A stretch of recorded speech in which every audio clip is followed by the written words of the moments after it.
Bonjour à tous. Alors, nous allons vous présenter les exemples de résolution d'équations logarithmes qui se trouvent page 24. Voilà, alors la première équation que nous allons résoudre, c'est ln de x plus ln de 2 égale 1. Et donc, comme dans toutes les équations qui comportent des logarithmes, on va poser les conditions d'existence. Donc, vous savez que le domaine des logarithmes, ce sont les réels strictement positifs. Et donc, comme condition d'existence, nous allons devoir poser que x doit être strictement plus grand que 0.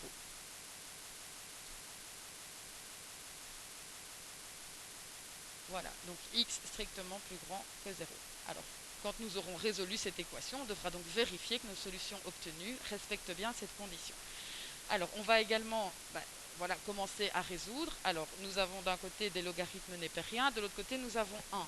Donc, nous allons transformer ce 1 en un logarithme. Donc dans le membre de gauche, nous avons toujours ln de x plus ln de 2, et on va transformer le 1 en un logarithme népérien, et donc 1 sera égal à ln de e. Voilà. Dans le membre de gauche, nous avons donc une somme de deux logarithmes, et nous avons vu dans les propriétés que la somme de logarithmes est égale au logarithme du produit. Donc nous allons pouvoir écrire ceci comme ln de x fois 2 égale ln de e. Et donc, maintenant que nous avons bien un logarithme de même base de chaque côté de l'égalité, on va pouvoir écrire que 2x, c'est-à-dire l'intérieur du premier logarithme, est égal à e. Et donc, il n'y a plus qu'à résoudre et à diviser les deux membres par 2. X est égal à e sur 2. Évidemment, il s'agit ensuite de vérifier que cette solution respecte bien les conditions d'existence. E, c'est la valeur 2,718, c'est positif, et donc si vous divisez par 2, c'est bien strictement plus grand que 0. On accepte cette solution, et donc l'ensemble solution sera E sur 2. Voilà pour le premier exemple. Alors, si on travaille sur l'exemple B, nous avons à résoudre 2 fois logarithme en base 5 de x plus 3, moins 3 fois logarithme en base 5 de 2 égale 0. Donc, comme d'habitude, on pose les conditions d'existence, et nous voyons qu'il va falloir qu'x plus 3 soit strictement plus grand que 0. Et donc, on résout un petit tableau de signes. La racine, on cherche évidemment quand est-ce que x plus 3 égale 0. C'est en x égale moins 3, donc la racine est en moins 3. Ceci est une expression du premier degré. C'est une droite qui est croissante, et donc vous avez un moins avant la racine et un plus après la racine. Comme on peut prendre ce qui est strictement plus grand que 0, on va donc prendre les x qui se situent à droite de la valeur moins 3. Donc, les x qui sont acceptables sont de moins 3 non compris jusque l'infini. Nos solutions devront donc se trouver dans cet intervalle. Alors, on va se lancer dans la résolution proprement dit. Donc on va peut-être plutôt déjà écrire l'équation de départ en ramenant un logarithme de chaque côté de l'égalité. Donc on va plutôt l'écrire 2 fois logarithme en base 5 de x plus 3 égale 3 fois le logarithme en base 5 de 2. Et nous, ce qu'on aimerait, c'est vraiment avoir un même logarithme de même base de chaque côté. Donc ce sont les coefficients, le 2 et le 3, qui nous embêtent à ce stade-ci. Et on va utiliser la propriété qu'on a découverte en classe et qui dit que le logarithme, que quand on a n fois le logarithme de x, eh bien, on va pouvoir écrire ça comme logarithme de x exposant n. Donc les coefficients vont pouvoir venir ici se mettre en exposant.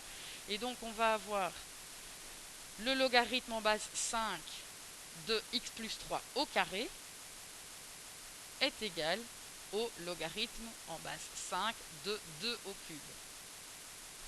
2 au cube, on pourra le réécrire 8 à la ligne suivante si on le souhaite. Mais en tout cas, maintenant qu'on a bien un logarithme de même base de chaque côté, c'est la propriété qu'on vient de réécrire juste au-dessus, qu'on va entourer. Voilà. Quand on a cette propriété-ci, on peut en conclure que x est égal à t. Mais pour pouvoir conclure ça, il faut vraiment un même logarithme de même base de chaque côté de l'égalité, ce qu'on a à ce stade-ci. Donc on peut en conclure que x plus 3 au carré va être égal à 8. Il n'y a plus qu'à résoudre ceci, donc on développe le carré, x carré plus 6x, on n'oublie pas le double produit, plus 9 égale 8. On met tout dans le même membre, x carré plus 6x plus 1 va être égal à 0, et on peut résoudre ça à la machine. Et dans ce cas-ci, on obtient deux solutions qui sont x égale moins 0,171 et x égale moins 5,828. Évidemment, on vérifie si ces solutions respectent nos conditions d'existence. Alors, nos conditions d'existence, il fallait des valeurs strictement plus grandes que moins 3, et donc la deuxième solution est à rejeter. On ne peut garder dans l'ensemble solution que la valeur moins 0,171. Ceci est donc la solution de cette équation. Et enfin, nous allons passer au dernier exemple.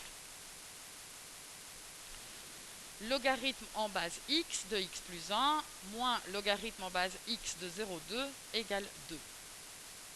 Alors ici, comme vous pouvez le voir, le x se situe aussi bien à l'intérieur du logarithme, mais également en tant que base. Donc puisque x est la base de notre logarithme, on a une condition déjà à poser, c'est que x doit être, comme toutes les bases des fonctions logarithmes, un réel positif, non nul et pas 1 non plus, parce que les logarithmes ne sont définis que pour ces bases-là. Ça, c'est la première condition d'existence. La deuxième, évidemment, c'est qu'on a l'intérieur du logarithme qui doit être strictement plus grand que 0. Donc x plus 1 doit être plus grand que 0. On refait rapidement un petit tableau de signes. La racine étant moins 1. C'est une droite croissante, l'expression x plus 1, et donc moins 0 plus. Et on va accepter les valeurs strictement plus grandes à moins 1.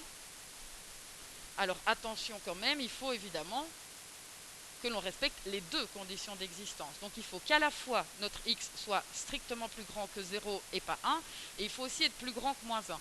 Donc la réunion, enfin non pas la réunion, l'intersection de ces deux conditions, eh bien c'est que x doit finalement être plus grand que 0, pas 1, et donc la première condition est finalement celle que l'on va garder. Alors on va se lancer dans la résolution de cette équation.